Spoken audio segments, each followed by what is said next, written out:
കേന്ദ്രത്തിലെ മോദി ഗവൺമെന്റ് രാഷ്ട്രീയത്തിലെ അമ്മായിയമ്മയാണ്. അമ്മായിയമ്മ പറയുന്നു, എന്തെല്ലാം പറ്റുകയും വേണ്ടില്ല, ജനങ്ങളെ പട്ടിണിയാക്കിയാലും വേണ്ടില്ല, ചുരമലയിൽ പണം കൊടുത്തില്ലെങ്കിലും വേണ്ടില്ല, എല്ലാ തരത്തിലുള്ള ധിക്കാരം കാണിച്ചാലും വേണ്ടില്ല, ആ ജനങ്ങളെ കണ്ണീർ കുടിപ്പിക്കണം. എന്തുകൊണ്ടെന്നാൽ അവർ ഞങ്ങൾക്കെതിരെ വോട്ട് ചെയ്തവരാണ്, വഴങ്ങാത്തവരാണ്. അതുകൊണ്ട് അവരെ കരയിപ്പിച്ച് തീരുമെന്ന് പ്രഖ്യാപിക്കുന്നു കേന്ദ്രത്തിലെ BJP ഗവൺമെന്റ്. വ്യത്യാസമൊന്നുണ്ട്.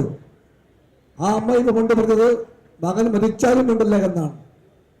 പക്ഷേ കോൺഗ്രസ് ബന്ധമുള്ള പുതിയ അമ്മയെന്ന് പറയുന്നത് അതല്ല, മകനെ കൊന്നാലും വേണ്ടില്ല, എനിക്ക് മരുമകളുടെ കണ്ണീർ കണ്ടു തീരുമെന്നാണ്.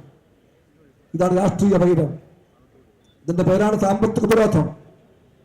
അതിനു മുമ്പിൽ നാം മുട്ടുകൊത്തില്ല.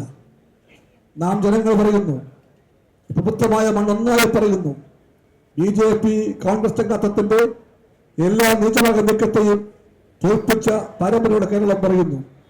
നാം തീർച്ചയായിട്ടും ഇത്ര നീതിക്ക് മുമ്പിൽ പരാജയപ്പെട്ട് തലമുടിച്ച് പുറകോട്ട് പോകാൻ പോകുന്നില്ല.